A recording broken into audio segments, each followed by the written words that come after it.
Mission उल्लास लेकर आया जीने की नई आस है। मिशन उल्लास लेकर आया जीने की नई आस है। सकारात्मकता में ही जीत है और नकारात्मक रूप हताश है। नकारात्मक रूप हताश है।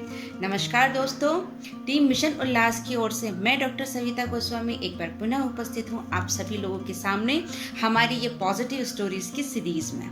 जी हाँ, पॉजिटिव स्टोरीज, क्योंकि पॉजिटिविटी ही है जो कि इस कोरोना को हरा सकती है।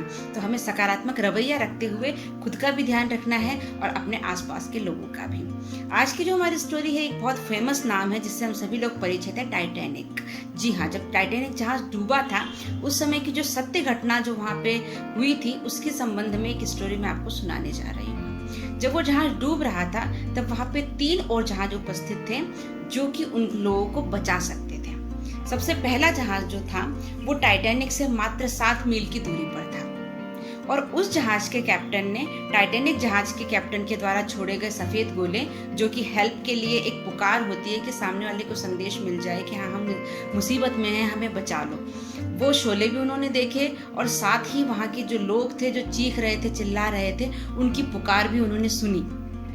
लेकिन वो जो दूसरा जहाज था उसका कैप्टन इल्लीगल काम कर रहा था। गैर कानूनी तरीके से वो लोग जीव जंतुओं का शिकार कर रहे थे, समुद्री जीव जंतुओं को लेकर के जा रहे थे। कहीं वो पकड़े न जाए इस डर से उन्होंने उन लोगों को तड़पता हुआ मरता हुआ वहीं छोड़ दिया और अपना रुख उन्होंने मोड़ लिया और वहां से चले गए। जो दूसरा जहाज था वो मात्र 14 मील की दूरी पर था। उस जहाज ने भी टाइटैनिक जहाज का जो सफेद गोले छोड़े थे उन्हें देखा भी सही अच्छे से, लेकिन उसने सोचा वो लोग कोई इल्लीगल काम नहीं कर रहे थे, लेकिन उन्होंने सोचा कि जब टाइटैनिक जब डूब रहा था तो उसके आसपास पूरी एक बर्फ की चादर की पूरी जमा थी। अगर वो वहाँ पे जाएगा तो उसे क्रॉस करते हुए और जो मौसम भी क्योंकि खराब था उसका सामना करते हुए उसे जाना पड़ेगा। तो उसके कैप्टन ने सोचा कि अभी मैं थोड़ा वेट कर लेता हूँ, जब सुबह होगी तब मैं वहाँ पे जाकर के उन लोगों को बचा लूँगा। उसने अपने कंफर्ट का ध्यान रखा वहाँ पे। वो हेल्प तो करना चाहता था लेकिन वो अपने आप को सुरक्षित रखते हुए और कंफर्ट के हिसाब से वो चाहता था कि जब सुबह होगी वहाँ पे जब रोशनी होगी तो जो बर्फ़ है वो हट जाएगी, फिर मैं जाके इजीली काम कर लूँगा। तो वो जब वहाँ पे पहुँचा, सुबह जब हुई और वहाँ पे पहुँचा तो टाइटैनिक जहाज को डूबे हुए 4 घंटे हो चुके थे और 1569 लोग थे जो कि उस एक्सीडेंट में मर चुके थे, अपनी जान गंवा चुके थे। तीसरा जो जहाज था वो वहां से 68 मील की दूरी पर था। उसने न वो शोले देखे, न उसने किसी की पुकार सुनी, लेकिन रेडियो पर उसने उन लोगों की आवाज़ सुनी। जब रेडियो चल रहा था उसके अंदर उसने सुना कि हाँ वहाँ पे लोग परेशान हैं और मुझे जाकर के उनकी हेल्प करनी चाहिए। वो जहाज़ दूसरे डायरेक्शन में जा रहा था लेकिन फिर भी उसके कैप्टन ने डिसीजन लिया कि मुझे कैसे भी करके और उन लोगों को बचाना है।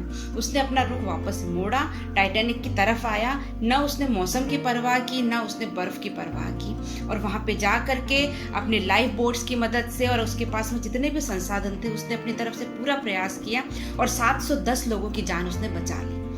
उसके बाद में उस कैप्टन को काफ़ी सराहा गया, काफ़ी सारे अवार्ड्स दिए गए क्योंकि एक ब्रेवरी का काम किया उसने अपने कंफर्ट जोन से बाहर निकल करके खुद का भी ध्यान रखा, खुद की भी जान की उसने सेफ्टी की और साथ ही उन लोगों को भी उसने बचाया। तो दोस्तों, आज की जो हमारा परिवेश चल रहा है, जो कोरोना काल चल रहा है, तो उसमें भी हम देख रहे हैं कि इन्हीं तीनों टाइप्स के लोग हमारे आमने सामने मिल रहे हैं।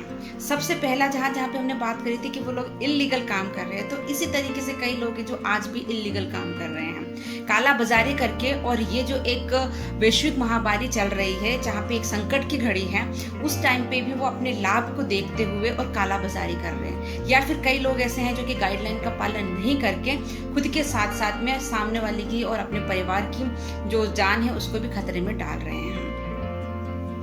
दूसरे टाइप के जो लोग हमने देखा था कि अपने कंफर्ट जोन से बाहर निकलने वाली बात थी, तो इस टाइप के लोग भी आजकल हम देख रहे हैं कि वो लोग क्या कर रहे हैं कि संकट की इस टाइम को देखते हुए अननेसेसरली अपने पास चीज़ों को वो पहले, क्योंकि वो अपनी सिक्योरिटी को ध्यान में रख रहे हैं, भले ही उन्हें कुछ भी नहीं हुआ है लेकिन फिर भी रेमडेसिविर इंजेक्शंस हैं, ऑक्सीजन सिलेंडर्स हैं, तो अननेसेसरली लोगों ने अपने घरों में उनको स्टोर कर लिया जिसके कारण उनकी काफ़ी ज़्यादा कमी आ गई है। तो इस तरीके की चीज़ें भी हमें नहीं करना है, हमें इंसानियत का परिचय देना है। ये लोग वो होते हैं कि जो दूसरों की हेल्प तो करना चाहते हैं लेकिन अपने आप को, जो अपना कंफर्ट जोन है उसमें रह करके अगर आपके पास में 100 रुपये हैं, उसमें से आपने 1 रुपया किसी को दे दिया तो आपने कोई बड़ी बात नहीं की। लेकिन बड़ी बात तो तब है जब आपके पास में 100 रुपये हैं, आपने सामने वाले को भी बराबर दिया और आपने अपने पास भी बराबर रखा, आपने अपना भी ध्यान रखा और अपने आसपास के लोगों का भी ध्यान रखा।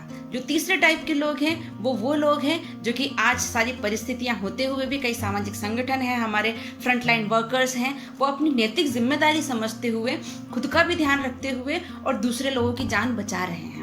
हमें आसपास हमारे ये एक नैतिक कर्तव्य बनता है। सोशल मीडिया पर देख लिया जाए, हर जगह की हेल्पलाइन नंबर्स हैं, हर जगह के कहाँ पे ऑक्सीजन हमें प्रोवाइड कौन कर सकता है, इन सब चीज़ों से हमें अपडेट रहना है। और कोई भी ऐसा व्यक्ति हमारे आसपास है तो हमें उन तक सही इन्फॉर्मेशन पहुँचानी है और यथासंभव हमें सब लोगों की मेहनत, सब लोगों को कोशिश करना है, क्योंकि एक इंसान ही होता है जो कि इंसान के काम आता है। किसी के काम जो आए उसे इंसान कहते हैं, पराया धर्म अपनाए उसे इंसान कहते हैं। तो हमें इंसानियत का परिचय देना है और खुद के साथ साथ में हमें सब लोगों की मदद करनी चाहिए, क्योंकि जब साथ देगा सारा इंडिया तो फिर से मुस्कुराएगा इंडिया। Thank you. जय हिंद।